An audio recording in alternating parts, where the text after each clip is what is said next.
welcome back to Brothers Talk. Today we're going to have a walk around and review of the 2025 Dacia Bigster. This has had more awards than the Beatles, I think, with the best large SUV, best family car, best value car, and it's also in the running for the 2026 Car of the Year, which is incredible really. And I think Dacia have come such a long way over the last few years, so this is going to be a good walk around and review of the new model.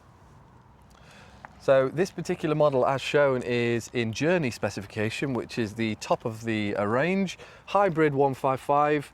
It comes with a 1.8 petrol engine with a 50 horsepower electric motor. Starting at about £25,000 in the UK. Top spec of this particular example is about £31,000 on the road. As we were saying before, most new vehicles are pretty good these days. They're all of a certain standard fit and finish.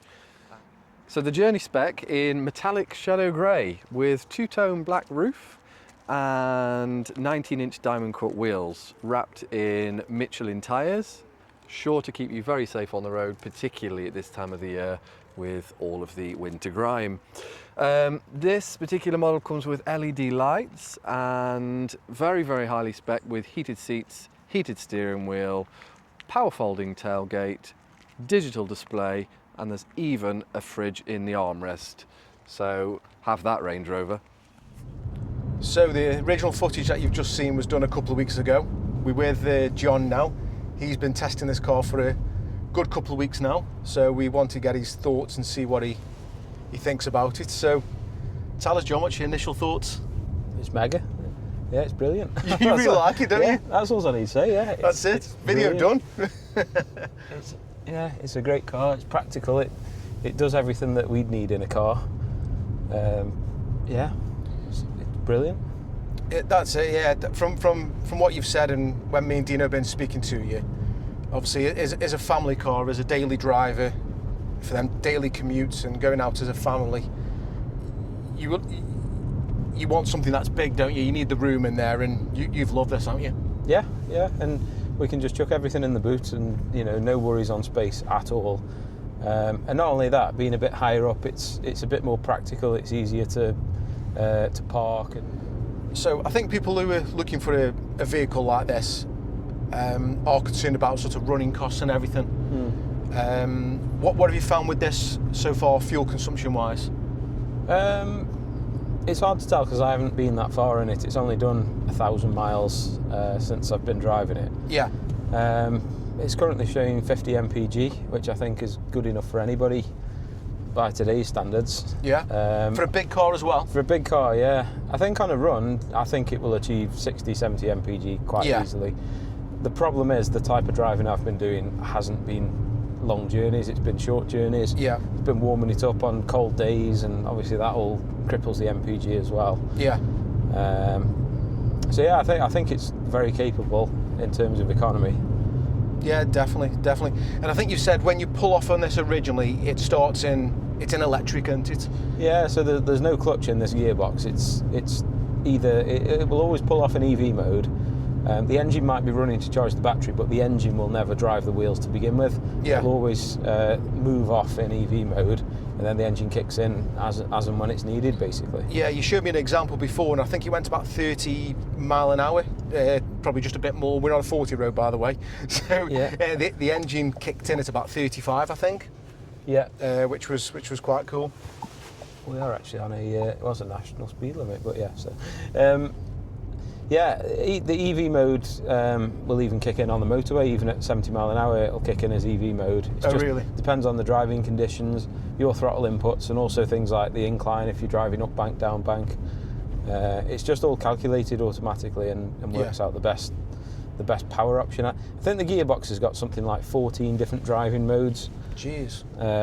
So although it's only got 4 gears for the actual engine itself, 4 automatic gears, there's 14 different modes or combinations of engine, electric motor, both, charging, things like that. You can hear the engine kicking in then? Yeah, so we're going up a bit of an incline, the engine will kick in. The battery's only a small battery, so I think it's a 1.2 kilowatt hour, I think. So it's only a small capacity, but that means it drains quickly, but it also means it charges quickly. So even just on this slight down bank section here, you can probably see where it is actually charging just by easing off. Yeah. And we're currently in D mode, which is drive, but if you change, if you pull back on the lever, we're in B mode now for like a regen braking mode. So if you ease off now, you'll feel the car will pull back more. Right, yeah. Like a full EV would do that though, wouldn't they, as well? Yeah. So that's putting more juice into the battery as we're driving along. I found you can pretty much use that as, not quite as like a 1 foot driving like a Tesla, but by just easing off, you can pretty much use that as your brakes. So you hardly ever touch the brakes. And as far as I can tell, I think it puts the brake lights on as well for you when you ease off, so you could have nobody running in the back of you. Yes. It does at certain powers for the braking, doesn't it? So it's when it's just gradually doing it, it won't put the brakes on. It's like taking your foot off the accelerator. Yeah. But if I take my foot off the accelerator now completely, then the brake lights will be on behind. Definitely. So it's quite safety conscious. The 1.8 hybrid, non-plug-in, and the range. Well, it's got a 50 litre tank, and you said with a full tank you're seeing 500 mile.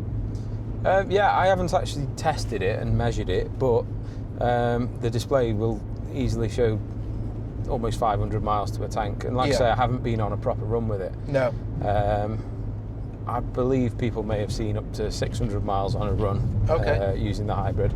Don't quote me on exact numbers, but I'm pretty sure it's about 600 miles to a tank, which is pretty good going. I filled this up with V-Power the other day, and it was about 70 quid, something like that. Yeah, so it's not bad at all. Well, I mean, everyone's driving's different, isn't it, really? Everyone does different types of commutes and travelling and different loads in and things like that. So everyone will be getting different types of fuel consumption, really. But just to give you an idea, really, that's what you should be expecting. And as you said, most of your driving is sort of town driving, really, and a little bit of lanes like this.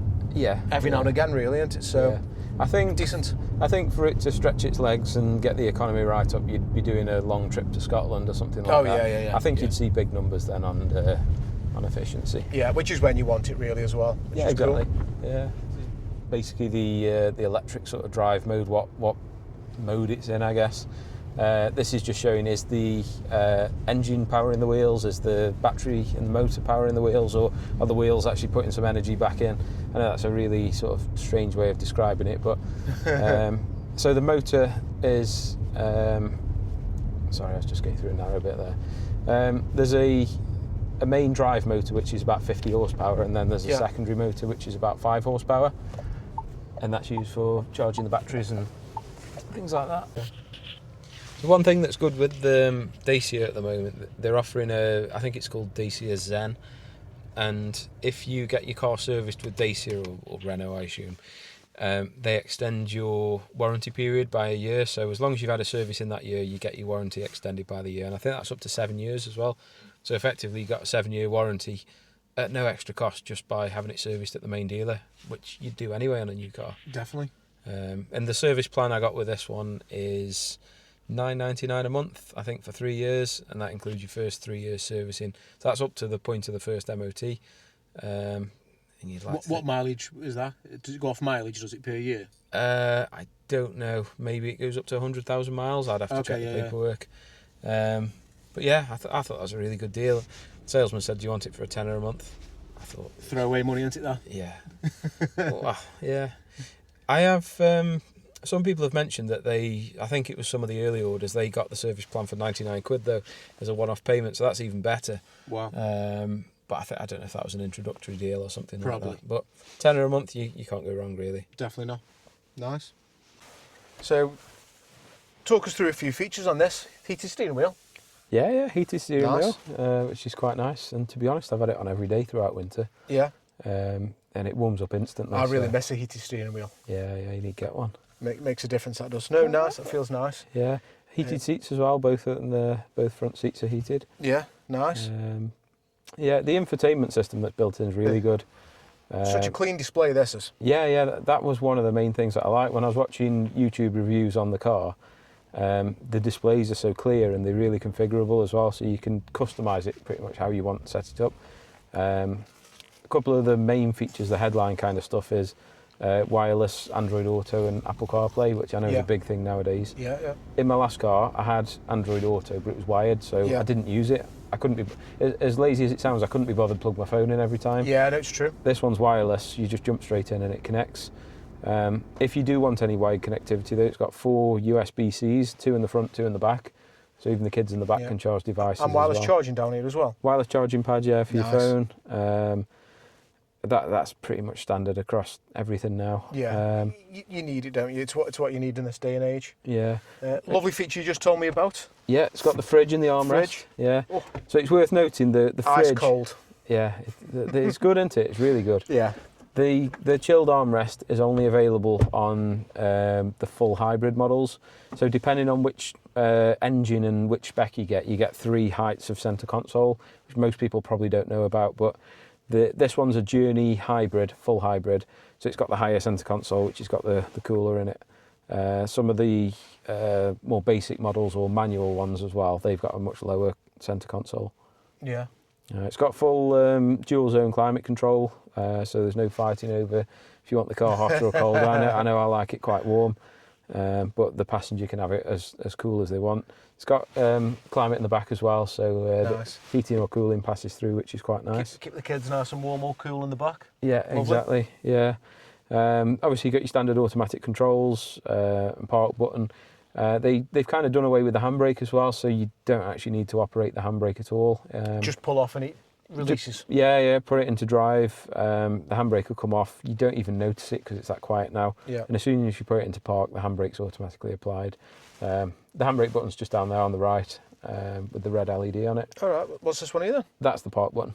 Ah, right, okay. Yeah, so I've never actually pressed the handbrake button once. Oh, really? So yeah, it's just completely automatic. On the steering wheel as well, there's some controls there. We got full adaptive cruise with radar. So for anyone that doesn't know, basically as you're driving along, you can set a distance to the car in front and it'll maintain that distance. If that car slows down, you'll slow down as well. And if that car slows down completely to a stop, you will come to a stop as well, which is amazing. It's got all the usual safety kind of driver assist, the lane keeping and things like that warn you. And to be honest, they can be turned off. There's a My Perso setting. If you double click that button on the right over there, that'll turn all the driver aids off. Oh, so you can actually set that, because that's a nightmare I find on modern cars. Yeah. You have to go in, particularly on Nick's Mazda. Yeah. Every time you're in the settings and you've got to turn off the lane assist and the thingy braking, you know, the, what's it called? The auto braking, safety braking. Yeah. It's so sensitive on that, so you have to do it. So if you've got an option where you could do it, I mean, that's something like what Porsches do, isn't it now? Mm-hmm. They have it where it's like that. So to put it on a Dacia, then that's a great feature. That is. So pretty good going. all new cars need to have them features where you could just turn it off with a click of a button, instead of going into it. But to be honest, I found they aren't too intrusive. The only one I don't like is the lane keeping, because sometimes it can come in a bit too early, and I always say it feels like it's going to kill me because it's trying to pull me into a lane, but in actual fact it's just trying to keep you in the lane. But sometimes, you know, the car doesn't always know what's in that lane. You know, it's all right saying, right, we're following the lines perfectly, but maybe you're avoiding something. Yeah, but you're overtaking a parked car sometimes, and it tries to pull you in. Yeah. So you have to find that you indicate every single time. Yeah, if you do indicate, it will override it. But you don't always indicate every single time if there's nothing else on the road. Yeah, good point. Good point. But it is quite customisable. You can set what kind of level that you want on it, and then if you double click the button on the right, that'll set it to My Perso, and that's your personal kind of configuration of how you want it, which is quite nice. I think I said it in the clip earlier as well, what we did a couple of weeks ago. I think the design, interior-wise, what the Dacia have done, I think it's come on so much over the last few years. Yeah. Like, nicer materials that they've used. The soft touch here is lovely, all on the door. I think the plastics are obviously nicer, but I like the little accents they've put in on the vents as well, which match your lights, like your rear lights and everything. Like it just follows that design a lot more, which they've even got it on the door there, aren't they, as well? Yeah. That's all part of the Dacia sort of rebranding, if you like. Yeah, so, massive difference. Since they moved with the new logo and they had the rebrand, the cars have changed dramatically. Yeah. Like, you know, yeah, I get it. Most people will see a Dacia and have a laugh and think, oh yeah, great, but they've changed massively now. Yeah, and yeah. To be honest, it's part of the Renault group. I've had a hell of a lot of Renaults over the years. To be honest, this isn't really any different to the current Renaults. In fact, some aspects of this I prefer than the current Renault range. Yeah. Not knocking the Renault range, but they have got lots of glossy black plastics inside, Yeah. which Piano I'm not black. really a fan of. Fingerprints everywhere. Exactly. I prefer the look and feel of this, and this is a more sort of utilitarian kind of rugged kind of vehicle, and the interior's reflected that, but it still looks smart. You know, it doesn't look dated in any way. It looks brand new. Yeah. It is. So, summary of the vehicle then. What do we think? I mean, you said at the start you love it. Mega. Yeah. Yeah. Yeah, it's cool. I can't really say much else about it. I really like it. I think it's brilliant. Yeah, So fit for purpose. Definitely fit for purpose. Yeah. The engine's good. It's powerful. If no, it's not a supercar, but if you put your foot down, it's got enough power. Yeah. It's never felt slow at all, and with the EV mode, it picks up really nicely as well. Anyway. Yeah.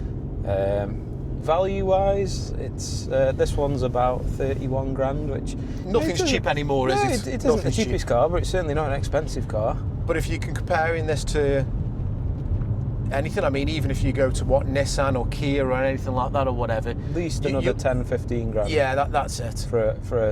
Well, to be honest, there aren't many cars of this kind of size. A lot of things like Qashqais or whatever, when you actually look at them, they are actually a lot Yeah, smaller. they and are. still more expensive. What's the size of a Duster, isn't it now?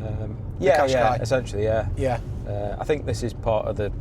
Do they call it a C segment? I don't really. Oh, know, not to be sure. honest. Not sure. I think this is a C segment car. But yeah, size-wise, you can't get anything for this kind of money, I don't think. No. You're looking at 50 grand, aren't you? Really? At In a least, lot of yeah, cases, at 45, least. 50 grand plus. Yeah. So I think, and then obviously for a new car of tax, you're paying Yeah. the kicker then to start off with, and you're paying a percentage.